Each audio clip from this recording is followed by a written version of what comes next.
Good afternoon, Mr. and Mrs. America. Welcome to the Superman celebration. And don't look up unless you're looking for Superman, because those clouds look weird. We're going to just get on with this in a hurry and make it wonderful.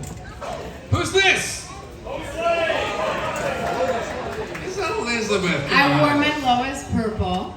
Nicely done. I noticed. Thank you for being here. Yeah, thanks for having me. This is cool. I didn't even know there was a giant Superman statue, nor did I know there was a Metropolis, Illinois. It comes as a shock to a few people. We first learned about it in 1996, didn't come to the celebration until 2008, so I'm a little slow, but it's okay. So this is going to be nice and informal, I think. I think I have like one real question. When Lois walks in, burdened with glorious purpose, and hands in a resignation letter that says, "I quit."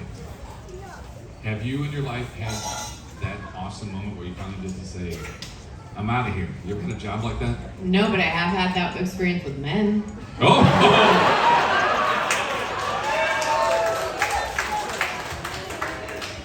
If I had a tie, I'd go like this. I can't remember if that was episode 1 or episode 2, season 1, but that was a really fun scene to shoot, and that was with Tulloch, who was a phenomenal director. And I just loved the elevator doors opening, and she's got that green coat on that she always wears, and it's kind of flying behind her. It felt like a little bit of a cape. But no, I don't think I've ever quit a job. Yeah, it just kind of have ended. You know, as an actor, they end. They don't go on forever, unfortunately. Never quit a job. So at the end of the year, you get like 200 W-2s because you just never turned in your notice, things like that. Well, then let's go back to those jobs. Was acting the one and only for you? No, I started acting in my mid-20s. I was kind of into more academia. I went to Harvard, and I was studying Heard of it? art, basically art and literature, and that was going to be the plan. And then I took a year off after I graduated. I was dating a musician in LA, and then I was going to go get my MFA. And then basically a friend, so I was 22, 23 at this point, a friend was saying, "Do you want to go to an acting class with me? I'm kind of nervous about going alone." And I was like, "Sure, why not?" And I kind of fell in love. So I'd never acted in high school or college or anything like that. So I felt like a dinosaur when I started out, because so many people who are actors usually kind of know from a very young age, or in high school, they're doing the high school plays and stuff. And if I did do a high school play, you know what, that's not true. I did The Music Man, and I was a boy. And I did it so that I could get into a good school. I was like, all right, I'll do this to put on my application. So I did do a play in high school, and I just remember I was one of the male dancers. Yeah. Okay. So if you sort of, I don't know if you describe that more as falling into it naturally or not, did you then formalize training, or did you just... Yeah, so the class that I went to with a friend was theater, really. It was, Clifford Odets and Tennessee Williams, and not something that would necessarily translate so well to the screen, because theater acting is so different from TV and film. But I studied for about a year and a half, and then it just was this very serendipitous thing. I met this guy named Marshall Herskowitz, and he created Once and Again, 30-something, My So-Called Life. He and his partner Ed Zwick, they produced Traffic and Shakespeare in Love, so these are big, super Hollywood producers. I met him at jury duty when I was like 24, and he just said he was a writer, and he did not say who he was, or that he was one of the most successful writers in Hollywood. And I was at the time doing this little writer-actor group, and I thought I'd throw him a bone. Meanwhile, I don't even know if I had my SAG card. So I'm like, "Do you want to come to this writer-actor group?" I was thinking maybe he'll learn something. Very generous of you. No, I really had no clue. And he actually showed up, and it wasn't until then that all the writers who were in the group, he showed up, and as soon as he left early, of course. They're like, "Do you know who that is?" I'm like, "Yeah, it's Marshall. I met him at jury duty." And they're like, "No, you idiot. He's one of the biggest screenwriters in Hollywood." And I'm like, "Oh my gosh." So anyway, I was doing this little tiny play, actually the only play I've done professionally, and it was called Quarter Life. When I was around 25, and it was, of course, Quarter Life Crisis. And I didn't know this either, but Ed and Marshall had tried to do a pilot called Quarter Life for ABC, and it didn't work. And then they wanted to do it for the internet. So he goes to my play, because at this point I know him, I'm sending out the group email, like, anyone come see this play. And he's like, he didn't know if I was a good actor or not. He had no idea. He goes and he says, hey, we're doing this pilot again. We're going to try to reboot it, but we're going to try to do it for the internet. So it's really the first big internet series, besides Lonely Girl 15, which weirdly enough I also made a brief appearance on. And he sends me the screenplay, and I do it, and then it went to NBC, and then it went to Bravo. But it was a good lesson for me because it got canceled quickly. And it was, as an actor, you really have to have super thick skin because you're not going to book 99% of the auditions you get. And when it did get canceled, I kind of had to have the realization, all right, this is not about me, there's other stuff at play. And it was, because the head of NBC was quitting, and it was all these weird, bureaucracy stuff. So that was it, and that kind of launched. That was such a big deal at the time, and there was so much press that sort of launched my career, and that's kind of how I got into it. Very good, very good. Yeah.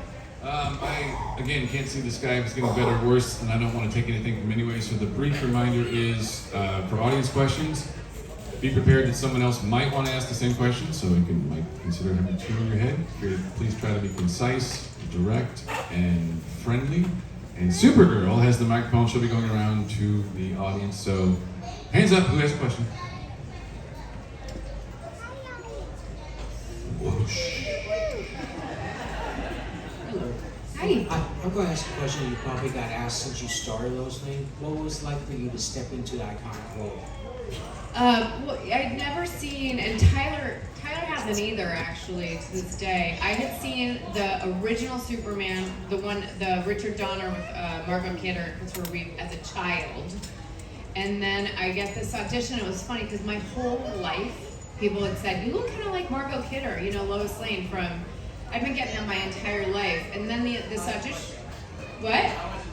Oh no, she's beautiful, and I thought, oh, that's so weird.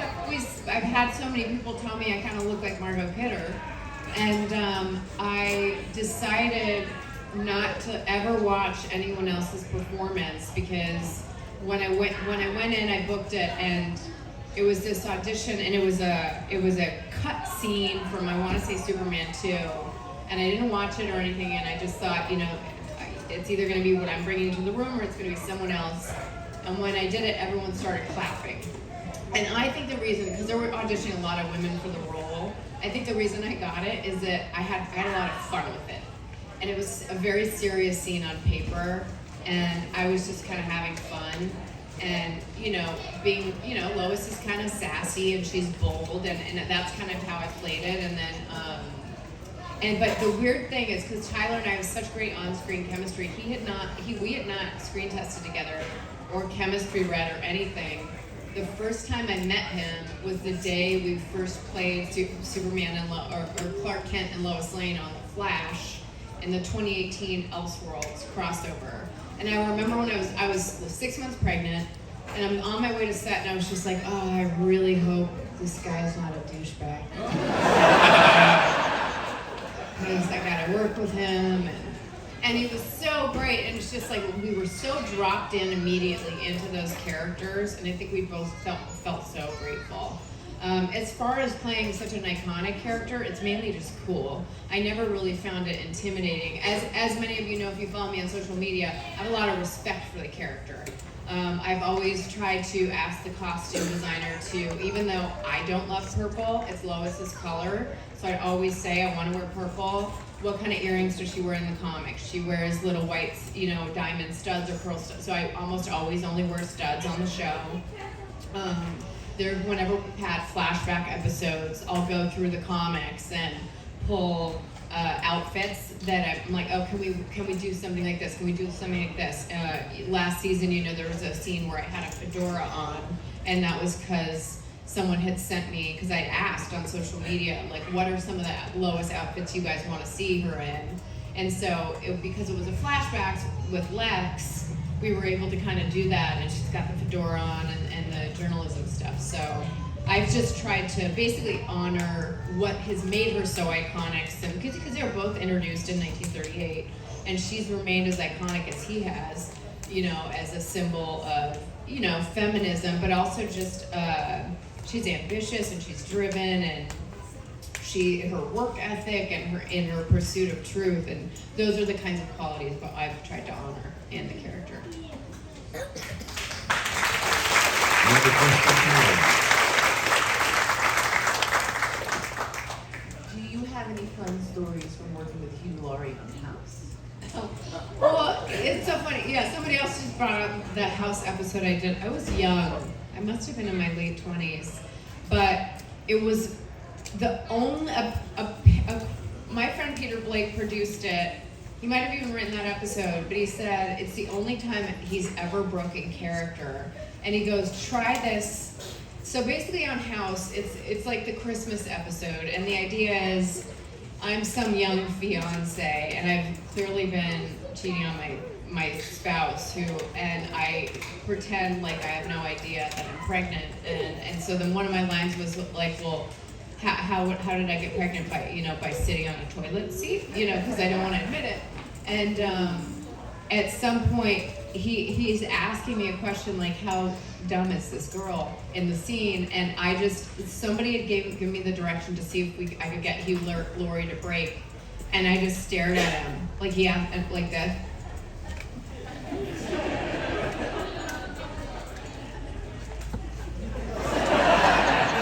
Until he started laughing and broke the accent and broke character. So everyone was clapping, like, because that wasn't scripted that way. And I think he was like, what? But he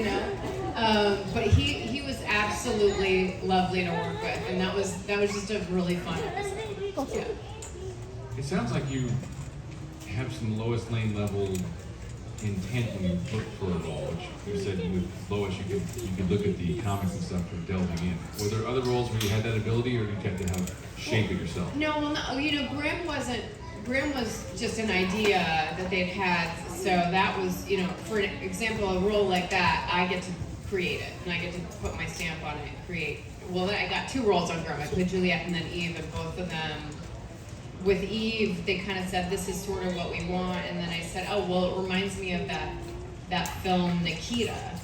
And so I was trying to kind of channel that into it, and it was sort of my idea let's get her really incognito with the wigs and the kind of leather outfits and stuff. But it depends. If I'm playing someone like Lois Lane, and she's appeared in TV and film and animation and all that, then in a situation like that, I would always try to be, and also just as a thank you to the fans. You guys are all here for a reason. I love playing this role, or loved. It's over now, but we have 1 season left. It premieres in the fall. But yeah, it depends if I'm playing someone who actually kind of existed, and to me, Lois existed. Yeah. Yeah. And you were also, from your description, sound like you're trying to honor the character, but not copy any of the other actresses. No, I pointedly didn't do that, and Tyler didn't either. We just both kind of figured there's a reason we booked these roles, whatever we're bringing. And now that it's over, I probably would be, want to finish some of the Donner ones and watch some of the other ones. But while we were shooting, we didn't want to do that. Hi, Bitsie. What was it like working with Tom Welling in Kent Farm, and what was it like seeing Brandon and Tyler duke it out in Crisis? I don't think I was there when Brandon and Tyler duked it out in Crisis. Was I? I was. That was, right. That was a crazy scene. That was crazy. But Tom Welling is enormous. Like, he's just huge. And I worked with him briefly, really nice guy, but I didn't have a ton of stuff with him. He's he's just bigger than, listen, it's Hollywood. Almost everyone lies about their height on IMDb. If an actor, and if it says they're 6 feet tall, they're not. They're 5'10". And then if it's an actress who's tall, because I have a couple tall actresses friends who are 5'10", and it'll say 5'8". So everyone's trying to be in this like happy medium, but he's a huge dude. And then the crossovers were really fun to shoot, just because, especially in Crisis, because Tyler and I did all 5 of those. You're basically just with all the leads from all the series. So it was, Grant and Melissa and Ruby and Brandon and I had that scene. And I was just saying to Brandon, I'm like, we should offer photos together too, because was it Crisis or Elseworlds? It must have been Crisis where we have the scene together, and it's Lois and Brandon, and he's got the kind of black in the seal, and but he was really sweet, and I think he looks an awful lot like Christopher Reeve, to be honest. Yeah, it was chaos, because what they would do is like every character, if you had a scene with 7 of the leads on the shows, it's like everybody has to have at least one line. But they were fun. And then what happened with us is that we started during COVID, and so I think both that and then kind of our creator Todd Helbing sort of wanted us to be a little separate from the other universes, and so we ended up, Superman and Lois never did a crossover with any of the other shows. I think it was briefly talked about doing it with Batwoman, and then with COVID, it was just, things were so locked down. We weren't even supposed to hang out with each other. We would do little pods, like Tyler and I hung out a lot because we were obviously shooting together a lot, but there was an episode where I was shooting a lot with Lily Parks, who plays John Henry Irons. Then, that week or two, I'd say, well, you and I are acting together, so we can hang out this week. But shooting during COVID was difficult, for a lot of reasons. Hi, Bitsie. Hi. First of all, thank you for coming here. I know everybody here appreciates it. Yeah, thanks for having me. And wrote this down so I don't screw it up. Now that Superman and Lois has ended, what have you learned most about yourself from the whole experience? I would say just the level of professionalism and leadership you have to bring when you are a title character on a show is really important, because I've heard of a lot of TV shows where number 1, number 2 on the cast sheet are difficult, and then it really trickles down and it makes it a tough experience for everyone on the show and the crew. And Tyler and I got lucky because he and I both work the same way, which is, I don't know how much you guys know about TV, but we have stand-ins while they're lighting a scene, and they're called second team, and then the actors are called first team. And a lot of the time once the scene is lit, they say, okay, we're ready for first team. And you will see a lot of actors just like tweeting or on Instagram or whatever, and they'll just kind of mosey over to set whenever they want. And Tyler and I were so fast getting to our marks that we were too fast, and they'd still be lighting. And they're like, well, wait, get out of here. And we're like, well, you guys call first team. And they're like, we didn't expect you guys to just come right away. So we finally said, listen, we are not those kinds of actors. When you call first team, have the set be ready, because my job too, especially as a mom, especially as a lead character on a show who works so much, was to get everyone out of there on time, if not early, so they could see their families and loved ones. Because I'd go days without seeing my daughter. I'm not complaining. I'm, obviously grateful for the role, but I'd get home and she'd be asleep, and then she'd be gone and at school by the time I woke up. So I really felt like I was always trying to keep things moving. And so that was probably the biggest thing I learned, because on Grimm, and I also learned a lot from David Gentoli, who was the lead on Grimm, who's my husband, because he really had that level of professionalism on Grimm, and he's always, first of all, I'm not early to work, but I'm never late. He goes to work early, and I'm like, okay, I get it. But he just wants to make sure that he's exactly where he needs to be when they need him. And to this day, because he did a TV show called A Million Little Things, and he'd always make sure he was 15 minutes early if they needed him to shave that day or whatever. And so I would say that's professionally anyway, that was one of the big takeaways. I'd like to say that you did a wonderful job, you and Tyler, of a sick wife and a husband trying to deal with it. Thank you. Yeah, thank you, I appreciate that. I was at a Comic-Con in Wales when the Brent Fletcher and Todd Helbing, the showrunners, called and pitched me the cancer storyline, and I was scared at first because I thought, this is a superhero show and that's pretty serious. And it wasn't just serious, but the kind of breast cancer they talked about giving me, which is called inflammatory breast cancer, is like the most aggressive kind because it's undetectable before stage 3, which is when it's metastasized. And so it's really aggressive and really deadly. And, I said, okay, well, you gotta think about it. And then I said, I called him back and I said, listen, I know it's a CW show, and there's a lot of pretty people on the CW, but I go, I want to shave my head. If we're doing this, I want to shave my head. I'm going to go for it. I do not want to do this pretty blah, blah, blah. And they said, they're never going to let you do that. And I said, all right, well, I want to really depict weakening that would happen and everything. And so with the hair anyway, what we decided to do was throw in a ton of extensions at the beginning of season 3, and as Lois started chemo, start pulling the extensions out, and then like barely washing my hair and a lot of the hats, and I don't think it was explained well enough in my opinion, but she wears a cold cap. So the reason Lois didn't lose all of her hair is that it's a sort of newer technology, but you can do a cold cap on your head to minimize hair loss if you're doing chemotherapy. So you'll see that in some of the scenes. But I talked to many breast cancer survivors. I probably did talk to too many, because then I was calling the showrunners every other day being like, well, it's not really like that, according to Tiffany from Washington, who I talked to. But that was really crucial, and I learned so much about it. But just, speaking of Tiffany from Washington, she was diagnosed when she was 30. She had 3 kids. She was breastfeeding her 5-month-old, and she basically just squeezed her boob to see if it was going to be a big milk day for her baby, and she felt a bump, and she had breast cancer, and she would be driving from, I think, Bellingham to Seattle in the back, and she at some point was so weak she was crawling up the stairs to put her kids to bed, and that's kind of what I wanted to do. And they were like, yeah, but you're still Lois Lane.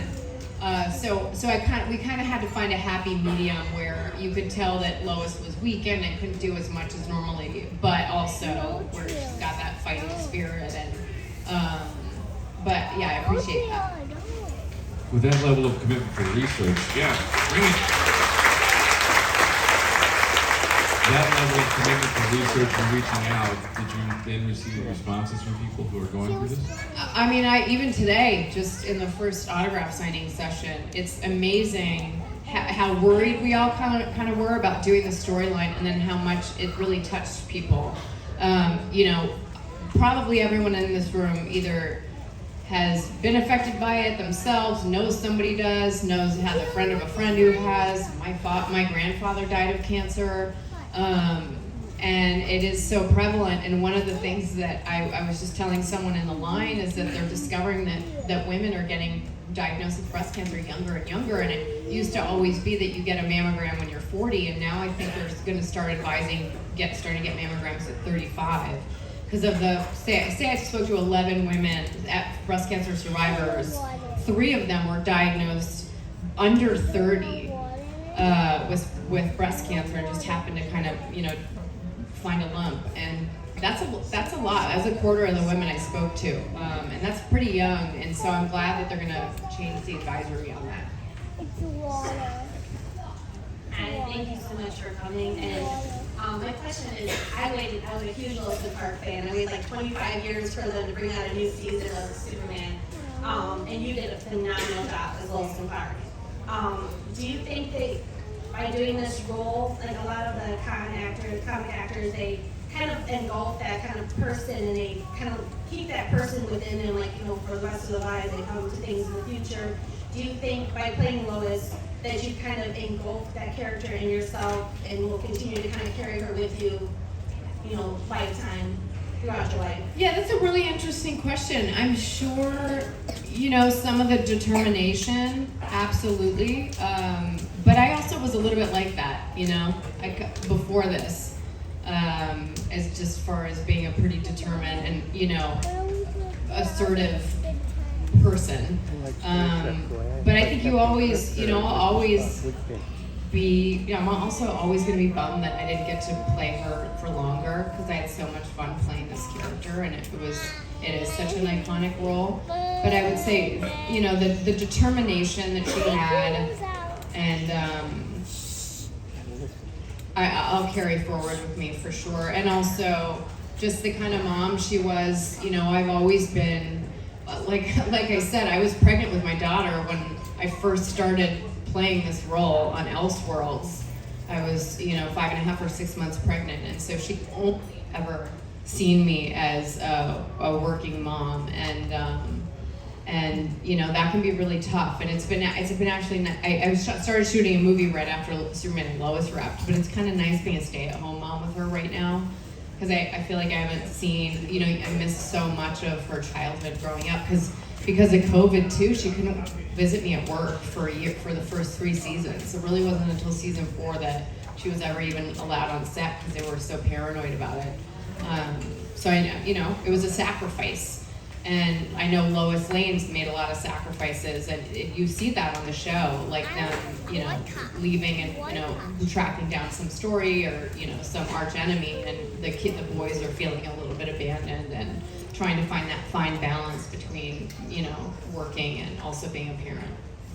I asked Tyler last year, this is sort of a play off of that, if he ever had trouble letting go of a role, and I believe his answer was akin to an acting coach, teacher that told him to imagine a 1-inch board. Once you step off the board, the role is gone. You're back, you can drive home yourself. Did you ever have separation anxiety or anything? Well, weirdly enough, I was thinking, everybody's like, oh, how are you feeling? As we were wrapping up the show, and I'm not kidding, we wrapped I think April 24th, and I started a movie April 29th with Rob Riggle. And so I was just saying, I cannot think about, I gotta do the absolute best I can in the series finale, and then the second I wrap that, I need to start working on this film. I'm starting in a couple days, and so it's gonna hit me eventually. It just hasn't hit me because I just wrapped that movie about a week and a half ago. So at some point it's gonna hit me. But we are actors, and the reality is when the job is done, you do another job as pretending to be someone else. Maybe Yeah. some happy sad or something like Yeah.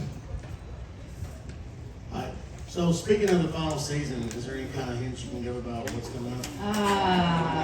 I'm the worst at this too. I've had to learn the hard way. Like if Tyler were here, he'd take the mic away from me right now. Okay, so everybody was sad that so much of the cast got not cut. Everybody's in the final season, but to a lesser extent. And I think the way they wrote it actually is lovely, and at least one of the series regulars that was dropped is in every single of the 10 episodes, so it doesn't feel like, oh, all of a sudden it's just the Fort Kent family. Everyone makes appearances. They did a really beautiful job. It is, you guys are not gonna believe the first episode. It's bananas. It's emotional, but what they did was it's based on one of the comics. It's very bold. It was a very bold decision on their part to do this and to pull it off for the first episode of season 4. And then there's a couple David Gentoli actually directed episode 3, season 4, and that was for Lois anyway, an emotional one. But Todd and Bren, I think, are kind of softies, and it's very much still a superhero show, but we were given the gift of knowing, hey, this is it. And so they wanted to wrap it up, and at the end of the day, the show really is about family, and that's what people respond to more than the superhero stuff. And so that's kind of how there is probably a slightly greater emphasis on that than just big action sequences, which of course we have those too. But I'm trying to think if I can what I can say. Some characters come back. The guy who plays Lex Luthor, Michael Cudlitz, has a huge presence, obviously, in season 4, and he is so good at Lex. And there's, you know, there's adherence to comics that some Easter eggs and all that. But yeah, you'll see Lex a lot. The only kind of thing I can say is that someone reappears that you're not expecting to reappear at some point.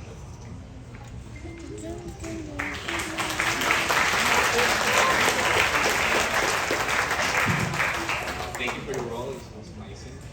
It's better on the show. It's the best. But my question is something like that. Is how do you feel of you on the cast when all those changes in DC and Warner, when James Gunn take the leadership? How do you feel to say, oh my God, they're going to cancel the show? But in the end, he said that no, the show is so amazing that they deserve to finish because it was so amazing. How do you feel when you say, oh, actually we're a really good show and we have the opportunity to close this show so good? You have the opportunity to finish. How do you feel? Well, first of all, I want to say, because I know this is a contentious question that comes up just because we did certain ends early. I've met James Gunn. I adore him. I think he's really smart. I think he's a wonderful visionary, and I'm looking forward to seeing his Superman movie. And I'm looking forward to seeing Rachel Brosnahan, who's going to be the next Lois Lane, because the reality is, like, we're all part of another one, and there's going to be another Lois after her. And I've always paid a lot of respect to all of the Loises before me, and will continue to. There was some fear when they, but it wasn't just DC Comics. Warner Brothers kind of had an upheaval, and so had the CW going to Nexstar and stuff. So it's funny because Tyler was here last year, and a lot of people were saying he was so nervous because last year this time he didn't know if we were getting renewed or not, and we couldn't believe that we didn't know that late. I know my husband and I were still in Vancouver just because our daughter was in preschool, and I'm like, I can't believe they're telling us this late. Are we getting renewed or not? And it started to feel like that might be it, which was a bummer because you all saw the end of season 3 with the Doomsday, and then it just goes to black. And I was just thinking, my God, if that's the end of this series, that's so annoying. More annoying than the Sopranos ending or the Lost ending. It's just this, and then we go to black. And then I got a call from one of the producers at Berlanti, and she said, "Listen, everybody loves the show. It's going to be smaller season. It's only 10 episodes, but we want to make sure you guys can go out." And like I said, I do really adore James Gunn. I also sort of know Peter Safran, and I think they have a vision for DC, and I trust them. And I spoke to Jim Lee recently, who's like one of the nicest guys ever. About just wanting to. I'm like, what else is there? I loved doing stuff for DC Comics, and it was exciting being able to finish the show. When Tyler was here, he was bearded up. Yeah, he looked like Santa Claus by the time. Did you guys see photos of him last year? His beard was white.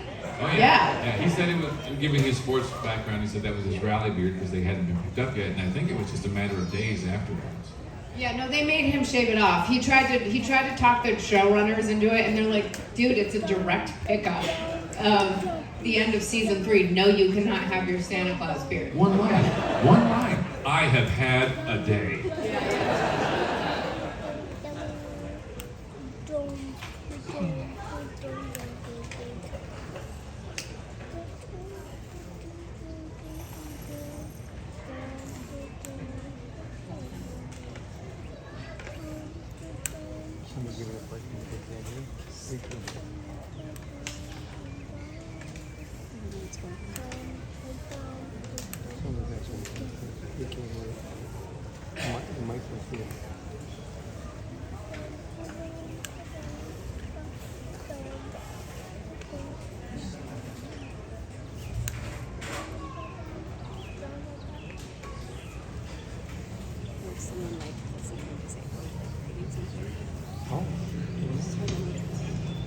What is your favorite thing to do with your family? Ooh, that's a good question. What's my favorite thing to do with my family? Well, go swimming. We love to swim. Our daughter swims like a little fish. We got her into swim classes when she was 6 weeks old. We like going swimming. We like going for walks. David loves to take her for little daddy-daughter dates, and they'll go for a bike ride around the neighborhood, and then go get ice cream. And go to museums. Our daughter's really into museums and artwork, and she's really into the movie Brave right now with Merida, with the glorious, and I'm Scottish, so I'm like, let's watch Brave again. So we just got her a little kids archery set, and she's horrible right now. I'm like, you'll get better. But so we do that in the yard too. We'll play with her little archery set, and bike riding and all that. Thank you. I just want to say you are my very favorite Lois ever. And one of the things I really love about it is that you're very real, and we've talked about that some about the religions and all that. But one of the things I wanted to address was, how was it trying to be the first Lois who had teenage kids? Who were your influences in helping you with that? Well, it's funny. When I had a baby, so it's not like I had I have no experience being a mom of a teenager. I just remember being a teenager and what a pain I was. And also, the actors, Jordan Elsass and Alex Garfin, Jordan did the first 2 seasons of the show. They were teenagers, and so they could be teenagers, And so sometimes they made it really easy for me and Tyler to, kind of be annoyed with them and snap at them. Because they'd be like, and Alex is kind of like this, God is really bright, but his head's in the clouds, and you're like, Alex, we're rolling. I don't know why we've never done a blooper reel, but there's a scene that Alex went to the editing suite this season from season 4 that I'm doing with Tyler, and I don't think this is that much of a spoiler, but basically, Alex plays Jordan, and Jonathan's gotten himself into trouble, and Alex skips into the scene and goes, Papa, your other son has gotten himself into a bit of a quandary. And so part of why he was confused is that I was in my warming coat because it was really cold, but I was off camera. And you can wear your warming coat if it's clean of me, and I'm talking to Tyler. It was Tyler's close up, but Alex came into frame, and all you see is Tyler go, we're rolling. And then you see Alex's face just turn with fear, and he goes, but Bitsie has her warming coat on. And we both, Tyler and I at the same time go, yes, because I'm off camera. I think it was a huge blessing being able to play Lois as a mom, because the amount of depth and vulnerability you get to play when there are children involved is way different. When your kids' lives are at stake, it's just different. And so I felt really grateful because I felt like I got to play a more vulnerable, and also on the contrary side, a stronger Lois, who was like, nothing is going to happen to my children, no matter how big of a pain in the butt they're being, We go until 1 p.m., right? We have like 15 minutes. All right, please proceed. What was your favorite project that you've done? My favorite project I've done? Yeah. For TV, I would say this one, Superman and Lois, just because I love this character so much. I loved filming in Vancouver. It's a great city to raise kids in. And then for movies, probably being a part of The Artist, which was that Academy Award-winning black and white silent film. And I had a smaller role in it, but it was a really neat film to do. And he had a gramophone on set and would be playing music loudly because nobody ever had to be mic'd. It was a silent film, and that was a really fun experience. And the wardrobe I was wearing in that movie was so old, it was like falling apart. The costume designer, who I believe also won an Academy Award, I mean, it was just won so many Academy Awards. You know, we were in really old, they pulled all these old costumes from MGM that were, you know, falling apart and everything. But that was probably my favorite movie I've done. I just did a movie with Rob Riggle that's gonna get wide release. They called it a drama. To me, it's a little bit more of a dramedy. But that, I don't know when it's getting released, but that was really fun. And Rob Riggle is a wonderful guy. I don't know if you guys have ever heard of The Big Slick. I was in Kansas City, Missouri last weekend. It's a charity for the Children's Mercy Hospital in Kansas City, and Paul Rudd and Rob Riggle and Jason Sudeikis and now Heidi Gardner and Eric Stonestreet have now raised for the last 15 years $25 million for the Children's Hospital. So that movie was fun too, but it was an indie, so it was really wild going, because Superman and Lois was such a huge show with a big, giant crew. So it's a little weird going from just an enormous crew to like, you know, probably 40, 50 people on the crew. But independents are very fun too, because you're bonding and it's kind of like, all right, no one's making money on this, so we're all in it together. You need me to carry a, you know, thing of water? Sure, let's go. Yeah, it's a good question. I wanted to say just how much I really enjoyed the way that the Superman and Lois was a whole different take on Superman. It was a take that you always wondered about. Because what would ever happen if Superman was never had kids? That's been explained, or been talked about in the other iterations. And when one with Dean came, I mean, they decided he couldn't have kids. So the fact that this one did, I think it was really awesome. But I also, the main thing I wanted to say that was all the question I really wanted to have. Everybody that's pretty much been every one of these other iterations of Superman has been in something else. Are you open to doing something else for Superman? Oh yeah, of course. I would love to, and I had a great time at being a part of DC Comics. That's why I called Jim and I was like, hey, what else can we do? First of all, thank you for your service. What Army, Navy, what? Air Force. So thank you for your service. Speaking of the Air Force, so not everyone knows this. My legal name's Elizabeth, which was my grandma, Betty's legal name. My nickname's Bitsie, but my grandfather, Walter Scott Tulloch, was a bomber pilot in World War II, the Korean War, the Cold War in Vietnam. And his childhood nickname was Bitsie, and he kept it as his call sign, you know, like Maverick or Goose. And when I was born, people just started calling me Bitsie too, so we were both Bitsie, but he was in the Air Force his entire career.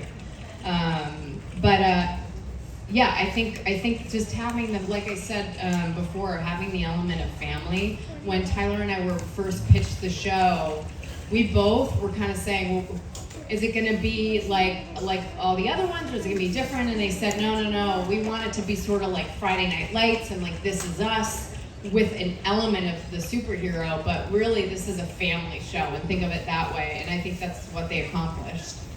Yeah, and probably a wise choice to have the boys a little older.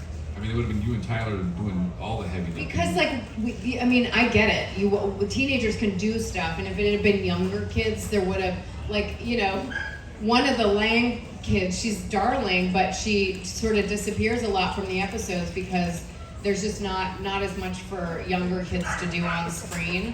And, having two young teenagers who just are making all kinds of wrong decisions, and having one of them with powers and one without, I thought was a great idea.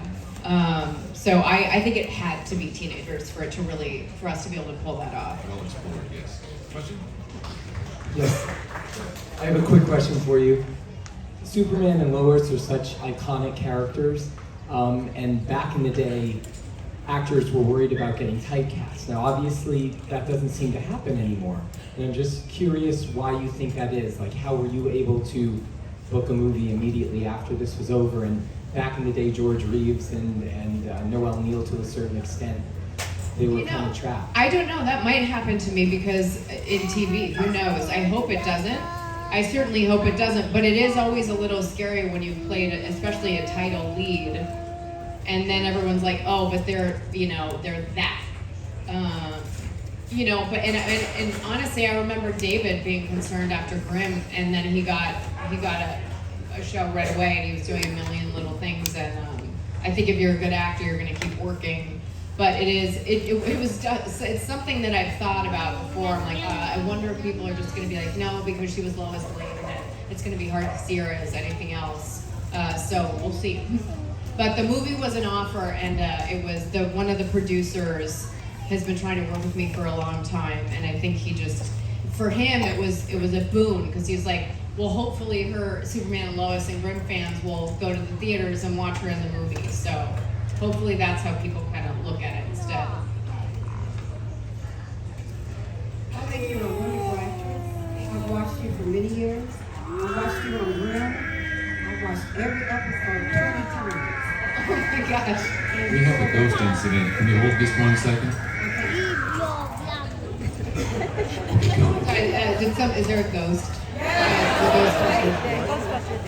Oh. You've watched every episode of Grimm 20 times. There's 123 episodes of Grimm. 20 times. And I like your character. You're very versatile. That's why you're not getting typecast. Thank you. The one that you developed into a storm with the white wig.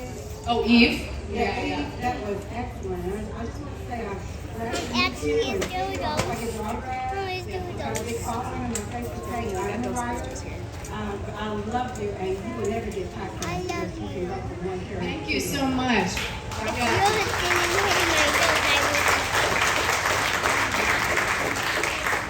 7 minutes-ish. And there comes Angel.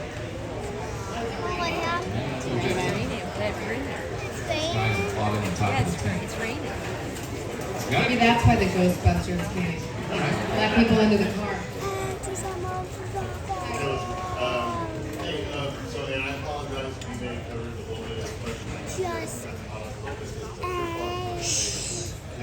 With regarding the cancer storyline last season, very well done. Thank you for that. But for me personally, earlier this year, my dad actually passed away of melanoma, and so getting to see that season play out like it did last year, even those different circumstances. It helped with a lot of things in my life that were able to be there for that kind of framework and process everything that's going on. And part of it was being able to look back at the season and see the characters. Just in a pod. Thank you. Well, I'm sorry for your loss. Thank you.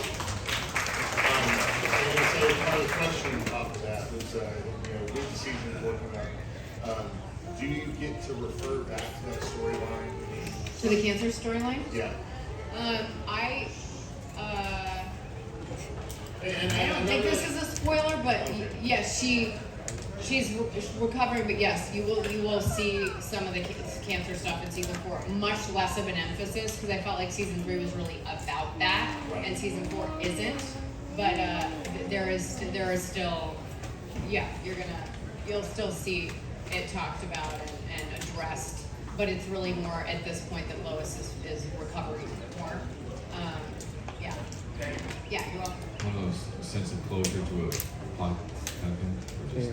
Or just Yeah, well, I didn't want it, and I said this to him, it's funny, when my husband, I don't know if anyone's seen A Million Little Things, his character ends up in a wheelchair, and they were gonna originally have him walk again, and David was like, no, because that's not really real life, he got, the way he ended up paralyzed, he's like, most people would stay, and so I remember him saying, if we're gonna do this storyline, which I'm down to do, but this is not gonna be some miraculous, some episode where he just gets up and starts walking, and he was really insistent about it, and I respected that a lot, and I remember saying in season 4, I'm like, we can't just ignore this, because we did not wrap this up in season 3, so even if there's less of an emphasis on it, I'm like, we still have to address it sometimes, because this is real life, and it doesn't just disappear magically, and so and I wanted to make sure we were as honest as we could be about that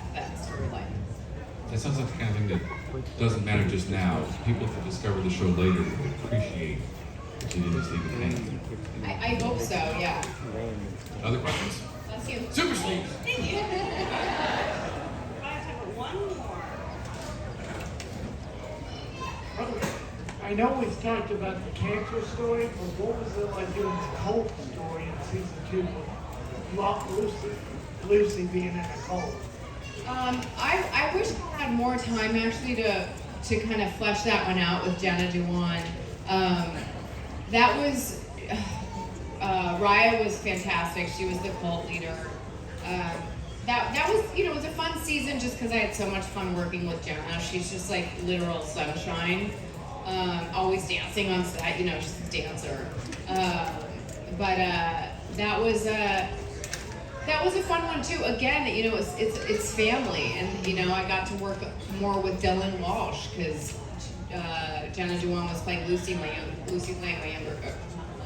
Lane, my younger sister, and I love working with Dylan Walsh. He's such a talent. So that was a kind of fun one. And then season 3, for me anyway, was a lot heavier because I really had to sort of stay in the cancer stuff, like we've addressed a bunch. Going back to the crossover, in my opinion, the crossover was the best that was ever done. I really enjoyed it. I watched it twice. My question is, why did John Cryer reprise his role as Lex Luthor? I think because, and I never know how to answer this correctly, but we were not a part of their universe. I think was what sort of was decided. We were kind of on a different Earth, I guess, something like that. Then I got confused because, I'm forgetting the actor's name. David Ramsey had a brief appearance in one of the episodes, and he was playing a character from the other one. But, you know, our show just was sort of different, tonally also. We shot differently, we shot wide format, and I think also because we started during COVID, at some point the decision was made, they're kind of doing their own thing. And so, John Cryer, I adore. I think he's so smart, he's so fun to work with. But when you see Michael Cudlitz do Lex Luthor, it is terrifying. And he is so talented. You know, he was nominated for, I think he was on Southland, he was nominated for a Critics' Choice Award, he was on The Walking Dead. He directed one of the episodes this season. He is so good in this role. And I would have loved working with John Cryer too, but I feel like David Rappaport and Lindsay Baldessari, who are casting directors, really hit it out of the ballpark with our cast. Last question. Alright, is the last question?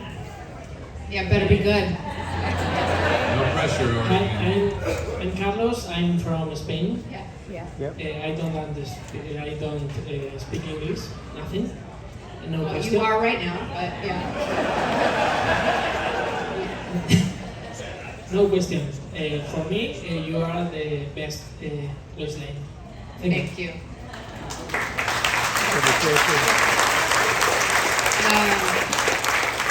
Carlos, yo nací cuando mi familia y yo vivíamos en Barcelona y después mudamos a Uruguay y Argentina por 8 años.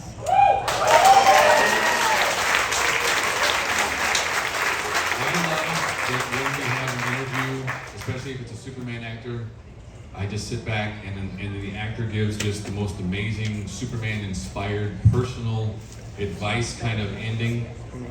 That just topped all of it. Looks like you enjoyed seeing it.